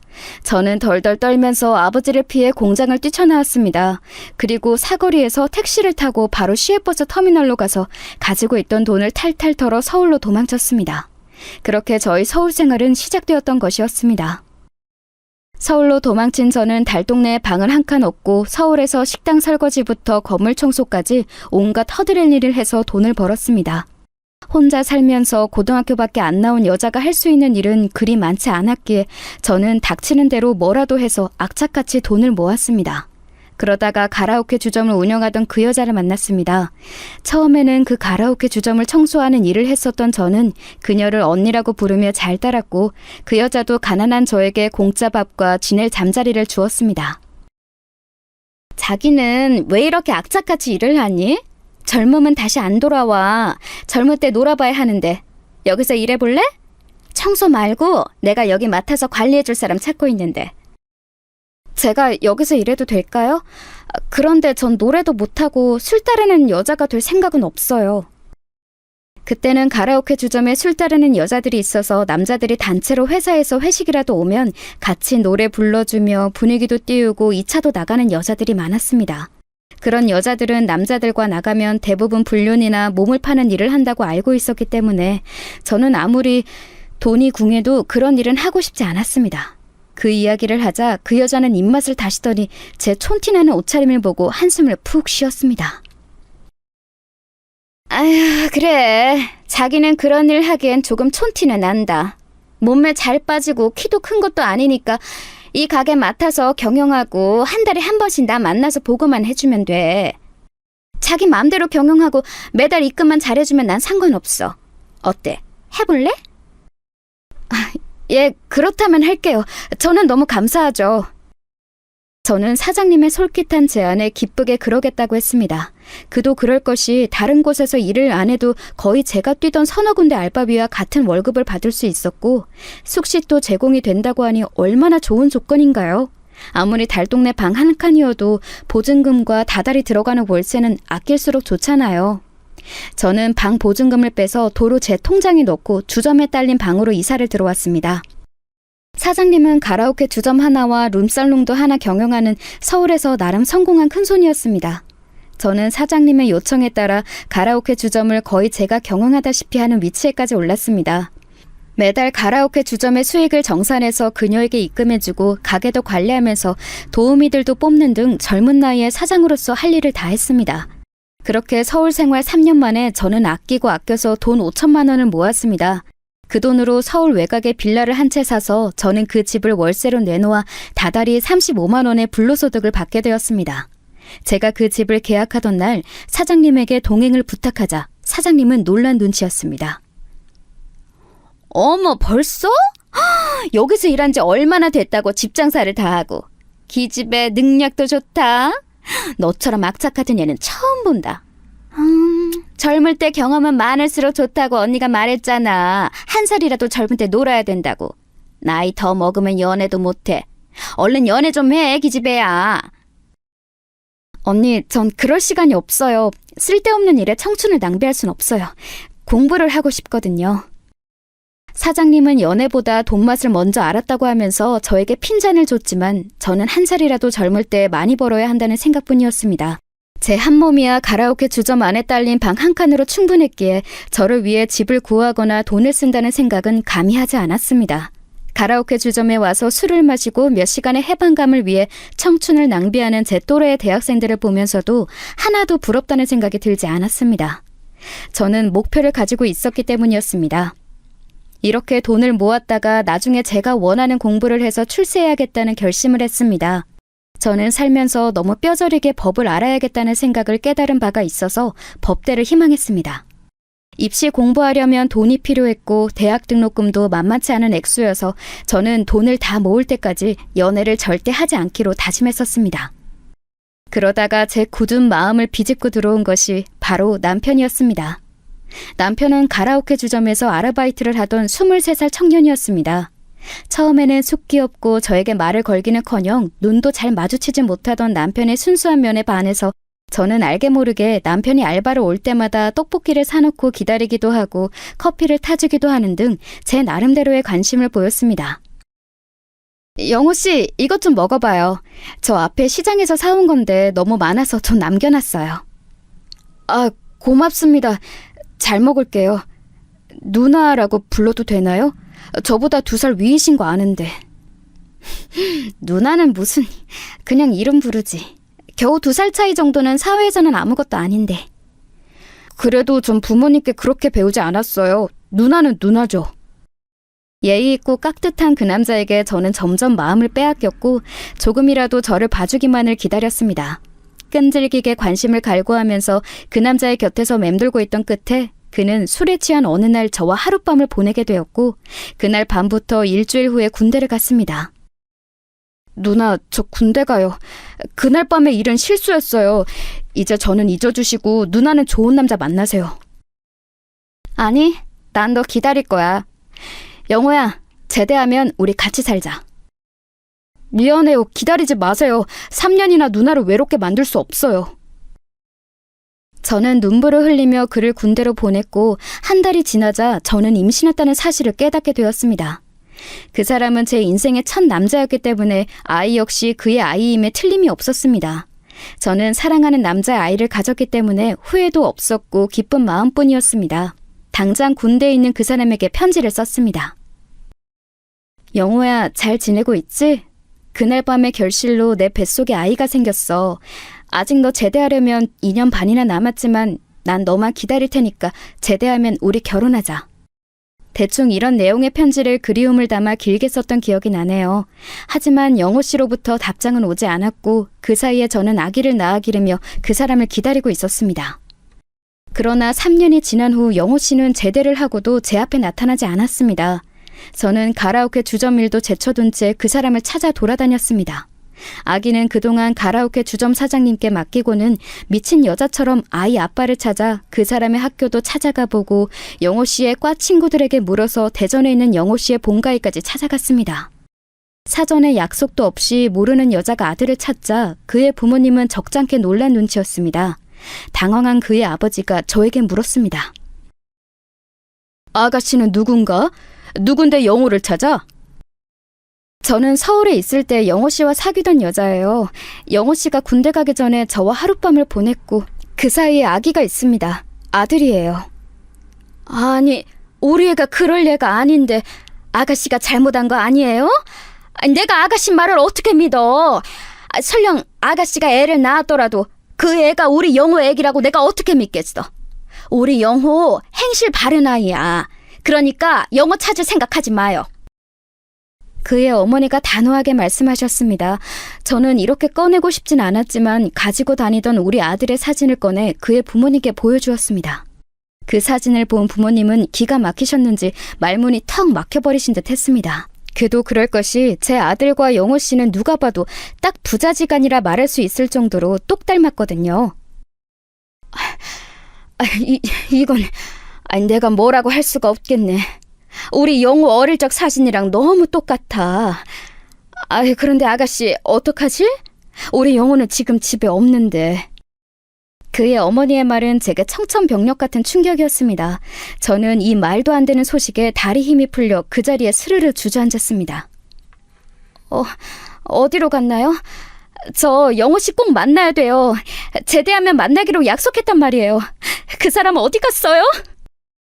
제 눈에서 하염없이 눈물이 흘러나왔습니다. 그런 저의 초췌한 모습을 보던 영호 씨의 아버지는 측은한 마음을 느껴서인지 제 거취를 물어보셨습니다. 우리 영호 중국으로 유학 갔어. 2년 후에나 돌아올 텐데 그동안 지낼 곳은 있나? 학생도 아닌 것 같고 나이도 지긋한 처자 같은데 설마 집도 없겠어요? 설마 당신 이 여자 같이 끼고 살 생각은 아니겠죠? 아니 그래도 우리 손주 낳은 애잖아. 인도적으로도 우리가 거둬야지. 우리 영호 핏줄이면 우리 핏줄인데. 아버님 정말 그렇게 해도 될까요? 저는 부모님도 없고 이 세상에 오직 저 혼자뿐이거든요. 의지할 수 있는 어른이 필요해요. 우리 아기를 위해서도 할아버지 할머니의 애정이 필요하고요.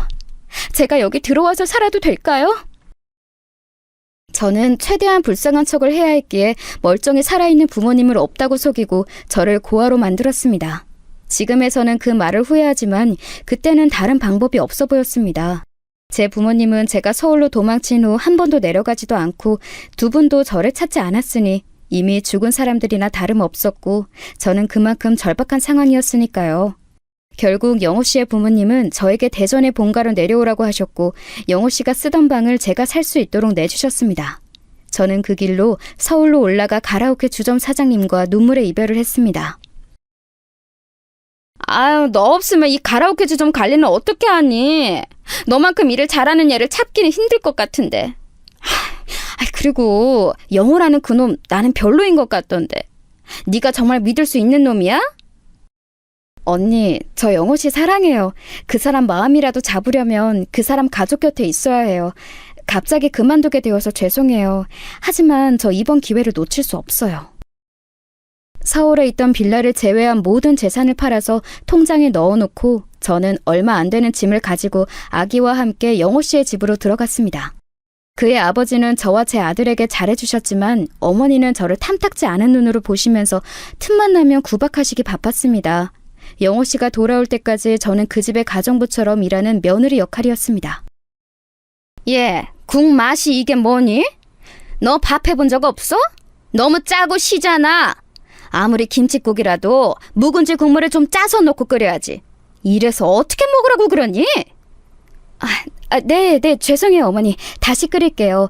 어머니 손맛 저한테 좀 가르쳐 주세요. 네? 아휴, 이래서 출신이 중요한 건데 어디서 고아 같은 애한테 잘못 콕 깨워서 우리 아들이 평생이 힘들 거 생각하니 내가 정말이지 속이 다 터진다. 할머니, 우리 엄마한테 왜 그래요? 우리 엄마가 뭐를 잘못했다고? 에휴, 며느리가 예쁘면 손주도 예쁜 거지. 그런데 네 엄마는 할머니 말을 그렇게 안 들으니 이 할미가 네 엄마를 예뻐할 수가 있겠니? 너도 조심해. 손주라고 모든 게 용서되는 건 아니란다. 알겠니? 이 집에선 이 할미 말 안 들으면 내쫓아버릴 수도 있어. 이제 4살이 된 아들은 제가 어머니께 야단을 맞을 때마다 저에게 방패가 되어주었습니다. 그러다 보니 시어머니는 저에게도 제 아들에게도 미워하는 마음을 감추지 않으셨습니다. 시어머니는 아들이 제 편을 들 때마다 윽박지르며 그 어린애에게 공포심을 심어주었습니다. 아들은 할머니가 소리를 지르는 날에는 겁에 질려 밤마다 오줌을 싸기를 7살 때까지 했습니다. 저는 시어머니의 눈을 피해 아들의 밤 소변 뒤처리를 몰래 해야만 했습니다. 그렇게 2년이 지나갔고 영호 씨는 드디어 중국 유학을 마치고 집으로 돌아왔습니다. 저는 그가 집에 오던 날을 잊을 수가 없습니다. 영호 씨는 집에 오자마자 제가 달려가 그에게 안기자 유령이라도 본 양 질겁하면서 뒤로 물러났던 것입니다. 어머니, 아버지, 이 누나는 왜 여기에... 도대체 여기는 어떻게 알고 찾아온 거예요? 영호야, 이 애가 네 아이야. 벌써 6살이야. 내가 편지로 말했잖아. 제대하면 결혼하자고. 이렇게 애 생겼고 이만큼 컸는데 나를 책임도 안 지려고 했니? 이 애 당신 아들이란 말이야. 아니, 그러면 우리 아들이랑 합의도 안 한 상태에서 저 애를 낳고 길렀단 말이야? 사실은 너희 둘 다 결혼 약속도 안 한 상태라는 말이니? 어쩌면 그렇게 나를 감쪽같이 속일 수가 있어? 저 불려우 같은 계집이. 그래도 이 아이는 영호 씨 애고 저는 이 사람이랑 결혼 못하면 죽어버릴 거예요. 저는 어떻게든 이 집안에 매달려 했으므로 시아버지에게 매달렸고 마음이 약하신 아버님은 시어머니와 영호 씨를 설득시켜 그해 가을에 저는 영호 씨와 꿈에 그리던 결혼식을 올렸습니다. 이젠 법적인 부부가 되었고 아들도 많이 커서 유치원에 보내면 되었기에 저는 시댁에서 분가하여 서울에 집을 얻어 남편과 아들 세 식구만의 생활을 만끽하였습니다. 그러나 남편은 처음부터 저에게 깊은 사랑의 감정이 없었습니다. 그 때문에 남편은 대학의 남은 학기를 마치고 취직을 할 때까지 피임을 하자면서 본인이 정관수술을 하겠다고 했습니다. 아직 남편의 나이도 어리고 앞으로 아기 낳을 기회는 많았으므로 저는 남편의 제안에 그러겠다고 말했습니다. 우리 아들이 12살 되던 해에 남편은 대기업 공장의 관리자로 취직을 하게 되었습니다. 그 당시에는 공대를 졸업하면 대기업의 공장 쪽으로 발령이 나는 경우들이 많았습니다. 남편은 혼자 구미로 내려가게 되었고 저는 아들과 함께 서울에서 계속 살기로 했습니다. 아이가 공부를 잘했기 때문에 곧 들어가게 될 중학교를 시골로 내려가고 싶지 않아서였습니다.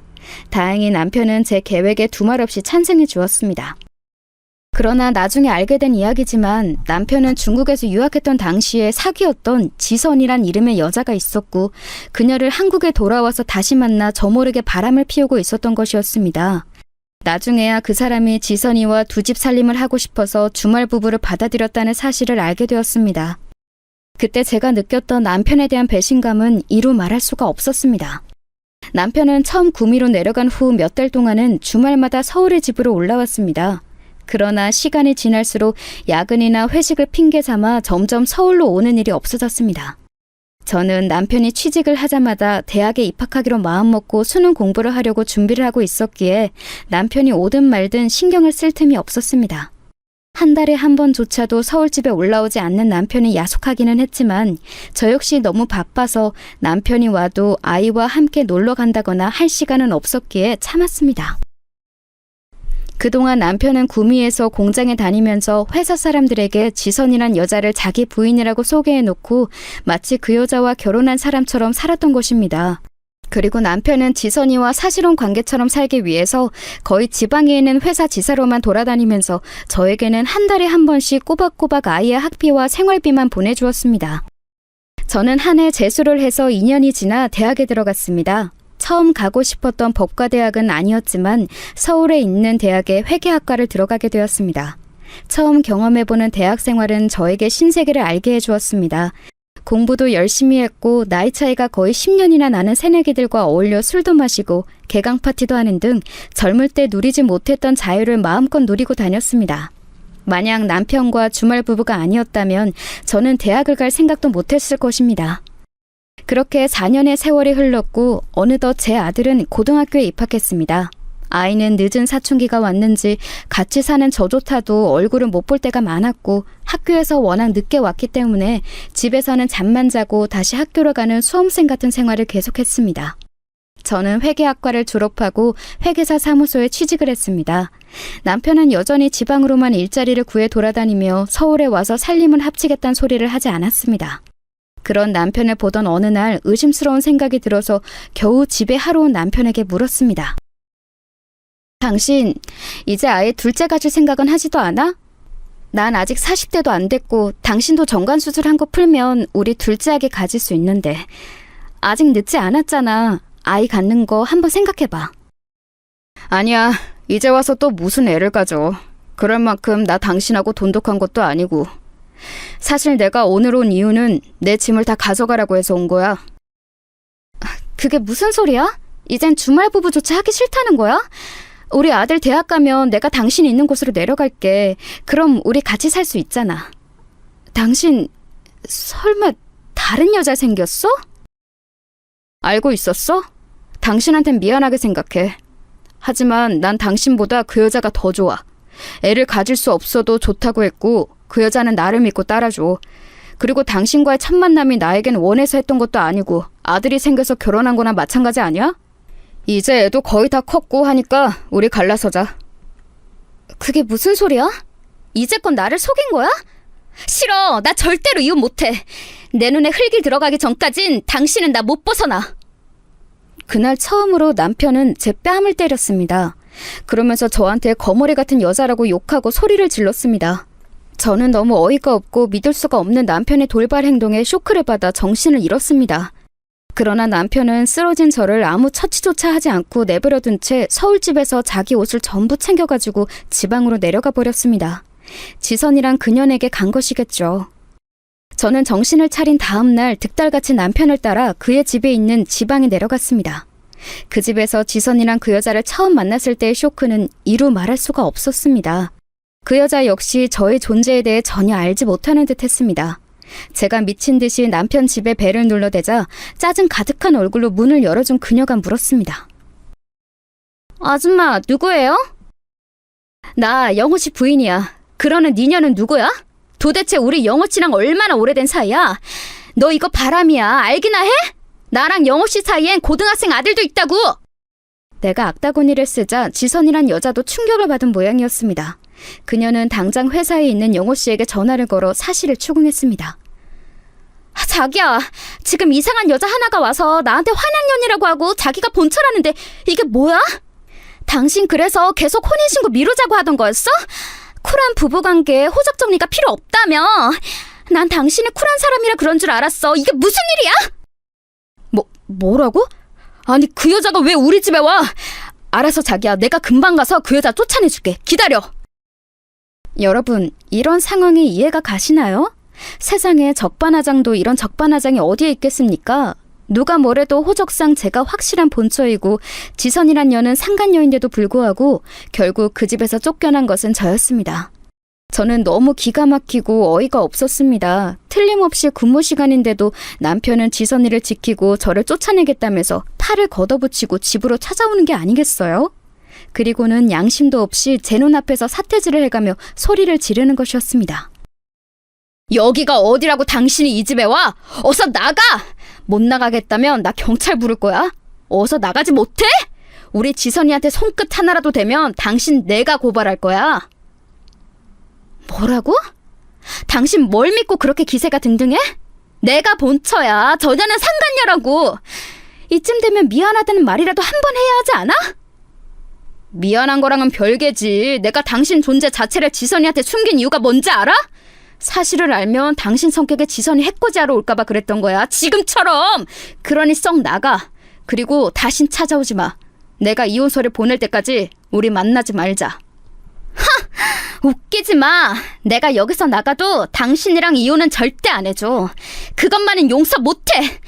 나와 우리 아들을 두고 잘못한 사람도 당신이야.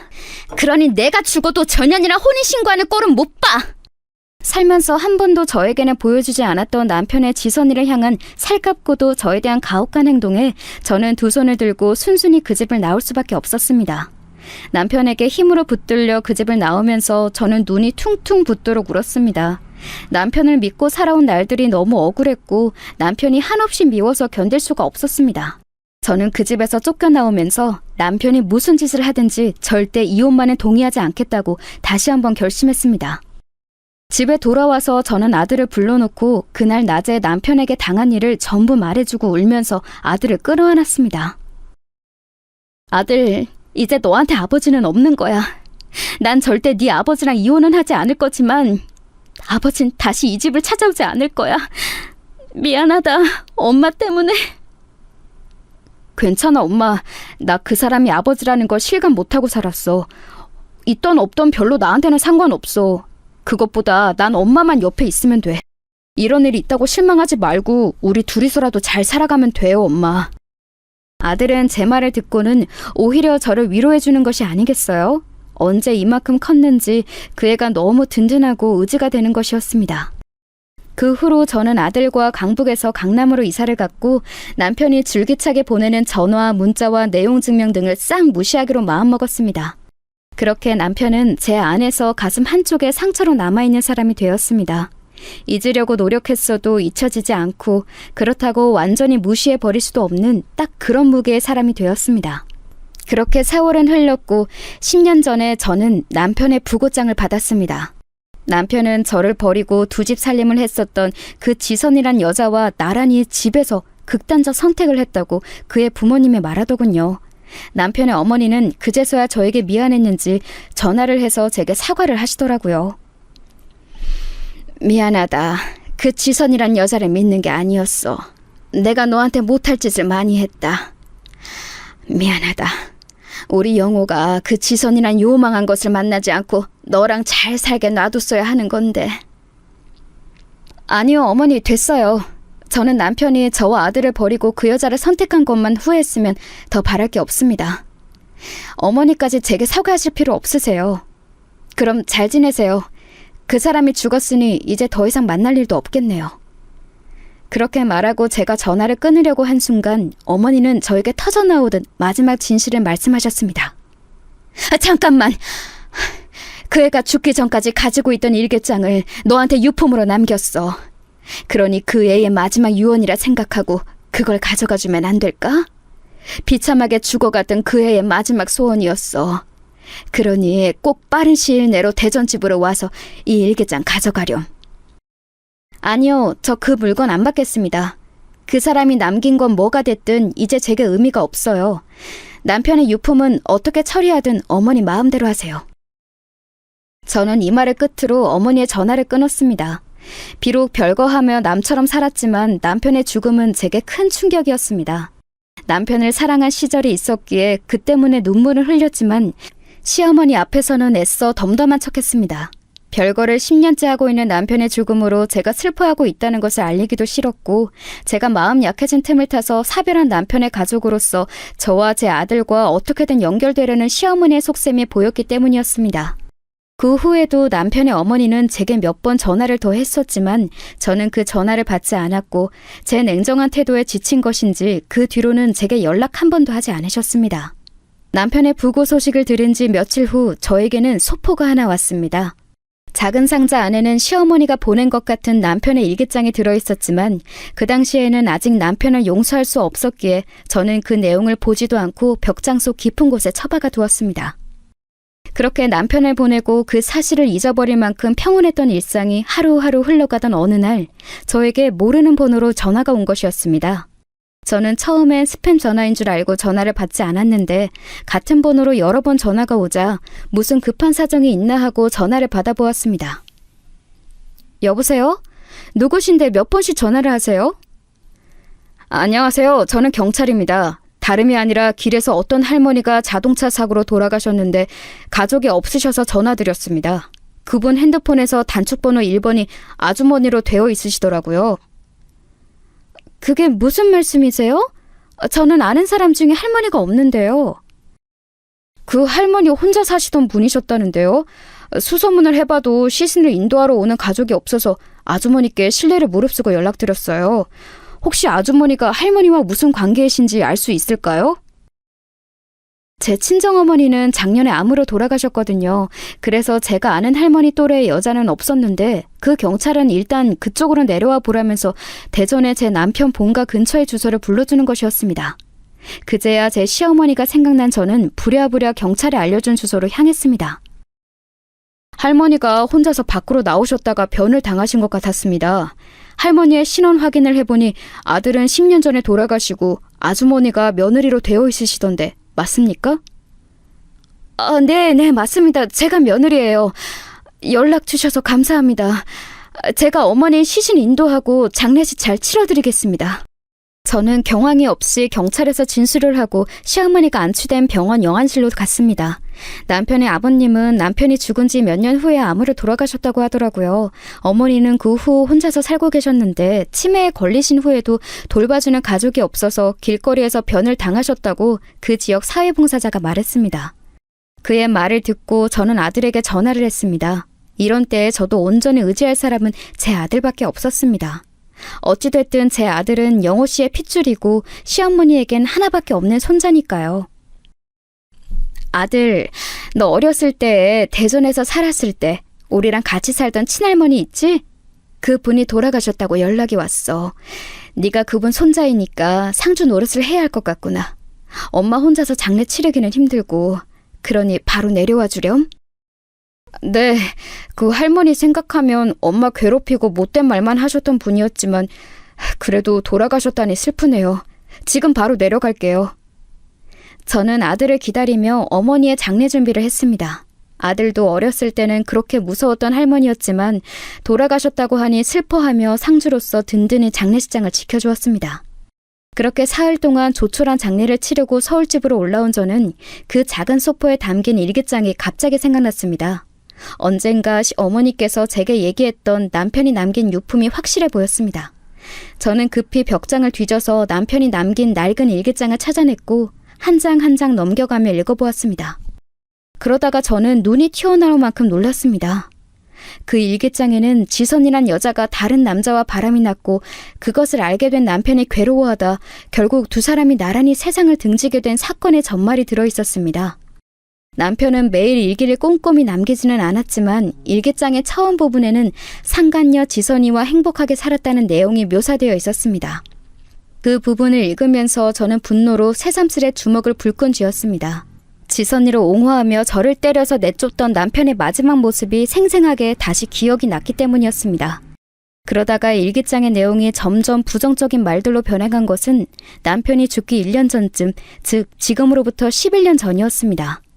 남편은 어느 날 우연히 지선이 남편을 배신하고 바람을 피우고 있음을 알게 되었다고 일기장에는 적혀 있습니다. 아무래도 지선이가 나 몰래 다른 놈을 만나고 있는 것 같다는 의심을 지울 수가 없다. 사랑하는 여자를 의심해 하다니 죽기보다 괴롭지만 그보다도 내 옆에 잠들어 있는 지선이가 너무나도 밉고 가증스럽게 느껴진다. 내일은 흥신소에 의뢰해서 지선이가 만나는 놈이 정확히 어떤 놈인지 알아봐야겠다. 그놈의 납작을 정확히 보지 않고는 도저히 견딜 수가 없다. 저는 남편의 일기장을 읽다가 소스라치게 놀랐고 역겨운 구토가 올라오는 것을 참을 수가 없었습니다. 그 나쁜 년은 남의 남편을 빼앗아갔으며 끝까지 잘 지낼 것이지 결국은 제 남편도 배신하고 바람을 피운 것이었습니다. 저는 얼른 다음 페이지를 펼쳐 읽어보았습니다. 남편의 분노가 생생히 느껴지는 구절이었습니다. 지선이가 몰래 만나고 있는 놈이 누구인지 알았다. 나보다 훨씬 못생기고 직업도 별 볼 일 없는 놈이다. 그러나 지선이가 나랑 있을 때와는 다르게 그놈에게 보여주는 눈빛은 정말 사랑에 빠진 여자의 그것이다. 나는 이 눈빛을 안다. 바로 내 전 아내가 내게 보였던 눈빛이었으니까. 내가 더 이상 세상을 살아갈 필요가 있을까? 아무리 내가 지선이를 윽박지르고 설사 때린다 해도 그녀는 그놈을 계속 만날 것이다. 남편 몰래 바람을 피우던 지선의 실체가 드러나자 남편의 의심은 확신이 되어 그 상간녀를 구박하며 때리기까지 했었다는 것이었습니다. 그러다가 죽기 몇 달 전부터 남편은 상간녀가 남편의 이름으로 생명보험을 5건이나 들어놓는 사실을 알았다고 했습니다. 지선이가 나를 죽이려고 하는 것이 틀림없다. 한 달 사이에 생명보험을 5개나 새로 들었다. 나를 죽이고 그놈에게 가서 내 사망보험금으로 보란듯이 잘 먹고 잘 살겠지? 내가 그 꼴을 순순히 볼 거라고 생각하나? 내가 죽더라도 지선이만큼은 데리고 같이 죽을 것이다. 이렇게 될 줄 알았다면 아내에게 더 잘해줄걸. 애초에 지선이와 빨리 헤어지고 가정으로 돌아갔더라면 이런 꼴을 보고 살지도 않았을 것인데 내가 지은 죄가 너무 많아서 이제 벌을 받는 건지도 모른다.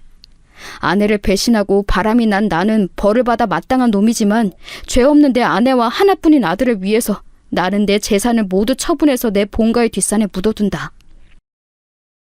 그렇게 일기를 남긴 몇 주 후에 남편은 지선이와 크게 다투고 나서 남편에게서 도망치려던 지선을 살던 아파트 18층에서 밀어 떨어뜨리고 남편은 미리 준비해둔 독극물을 먹고 자살을 선택했다고 그 당시에 사건을 수사했던 경찰서에서 확인한 내용을 그랬습니다. 그 이후에 일기장에 적힌 필체가 다른 한 장의 짧은 글을 발견했습니다. 아마도 내용으로 보아서 시어머니가 제게 남긴 마지막 유언인 듯 했습니다.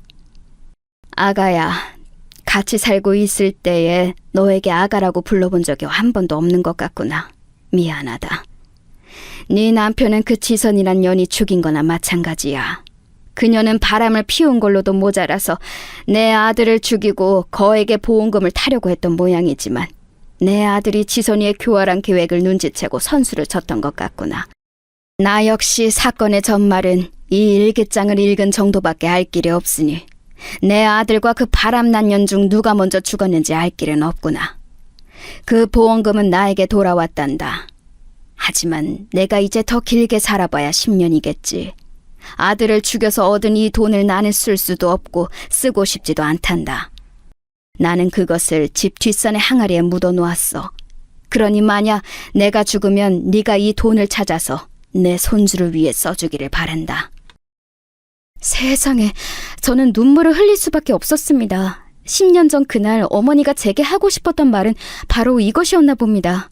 만약 10년 전 제가 남편의 일기장을 받고 시어머니와 시아버지를 모시게 되었다면 어머니가 길에서 자동차 사고로 무참히 돌아가시지는 않았을 것입니다. 저는 어머니가 돌아가신 후 너무나 이기적이고 냉정했던 그때의 제 행동을 후회했고 반성했습니다.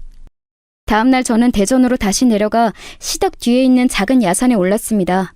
일기장에 그려진 지도대로 커다란 느티나무 밑을 파자 김장독이 하나 나왔고 그곳에는 김장 비닐에 쌓인 돈다발이 쏟아져 나왔습니다. 그 돈을 큰 가방 속에 담아온 저는 집에 도착해서 돈을 세어봤더니 대략 10억 정도 되었습니다. 며칠을 이 돈을 두고 무엇을 할까 하고 생각한 끝에 저는 아들을 불러 이 놀라운 사실을 알리기로 했습니다.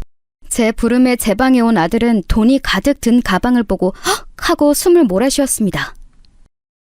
아들, 네 아버지가 죽기 전에 써두었던 일기장을 보니까 네 아빠는 엄마를 버리고 상간녀와 끝까지 행복하게 살지 못했고 반대로 그 여자에게 배신을 당했다는 것을 알게 되었어.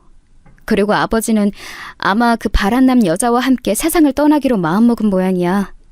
그 사실을 알고 나서 엄마는 하늘이 무너지는 것 같았지만 너에게 말하면 더 큰 충격을 받을까 싶어서 그동안 말을 안 하고 있었어. 그런데 엄마가 곰곰이 생각해 본 결과 너도 아버지 유품인 이 일기장을 읽어볼 권리가 있는 것 같아. 이걸 보고 이 돈들을 어찌할지는 엄마에게 맡겨주렴. 아들은 옛날에 묻었던 아버지의 죽음이 완전히 기억과는 다르게 거론되는 것에 흠칫했지만 곧 평정심을 되찾고 말했습니다. 네, 어머니, 저도 어릴 적 기억 속의 그 할머니는 무서웠지만 아버지도 할머니도 얼굴 한 번도 못 뵙고 돌아가셨다니 조금은 슬프네요. 그 두 사람이 어머니에게 조금만 더 잘 대해주셨다면 사는 동안 한 번도 안 볼 이유는 없었을 텐데 말이에요. 너무 아쉽네요, 어머니. 그래, 엄마도 그렇게 생각해. 그러니 이 엄마는 네가 데려온 여자친구 절대 반대하지 않는다. 난 네 선택을 존중하고 그에 대한 책임을 지는 것도 너야. 그러니까 그 애와 결혼하면 되도록 싸우지 말고 잘 맞춰가면서 행복하게 살았으면 좋겠구나. 네, 어머니, 말씀 명심할게요. 감사해요. 저를 계속 돌봐주시고 사랑해주신 점이요. 저는 그 사실을 당연하다 생각하지 않아요. 저를 버린 아버지를 생각하면 전 어머니께 너무 감사해요. 아니야, 부모로서 당연한 일이지. 난 너를 선택해서 낳았고 내가 죽을 때까지 책임지기로 어린 너와 약속했으니까. 저희 아들은 명문대학교를 우수한 성적으로 졸업하고 대기업에 입사했습니다. 아들 자랑을 하려는 건 아닙니다만 제 아들이 본래 성실한 것이 장점이거든요. 입사하고 나서 남들보다 배로 노력했던 아들은 다른 동기들보다 빨리 승진하여 지금 30 중반의 나이에 과장이 되었습니다. 그리고 사내에서 사귀던 여자와 올해 가을쯤 결혼을 하겠다고 하더군요. 저는 아들이 선택한 여자니 존중해 주려고 합니다. 그리고 계속 보다 보니 며느리 될 아이도 예쁘고요. 저는 그 돈으로 아들 내외에게 서울에 집을 마련해주고 결혼 자금으로 쓸 생각입니다. 물론 제가 아들을 위해 따로 모아둔 것도 있지만 저는 이 돈을 죽은 남편이 남긴 마지막 양심이라 생각하기로 했습니다. 그리고 저는 그동안 죽도록 미워했던 제 남편을 이제야 지옥 같았던 제 마음속에서 끊어낼 수 있었습니다. 여러분, 오늘 제 이야기는 여기까지입니다. 비록 남편에게 배신당하고 아들과 둘이 외롭게 헤쳐온 삶이었지만 이제는 제 기구한 삶의 보람을 느낄 때가 되었다고 생각합니다. 그리고 저는 곧 새로운 가족이 생깁니다. 저는 제 며느리에게 아들과 동등한 사랑을 줄 것이고 인자한 시어머니가 되도록 노력하려고 합니다. 그리고 아들이 손주를 낳으면 그 아이에게도 사랑을 주고 행복하게 함께 사는 것을 꿈꾸고 있습니다. 저는 이제 늦었지만 죽은 남편도 시어머니도 모두 용서했습니다. 그리고 그들의 삶을 거울 삼아 더 착하게 살고 싶습니다. 제 사연 들어주셔서 감사합니다, 여러분. 건강하시고 행복하세요.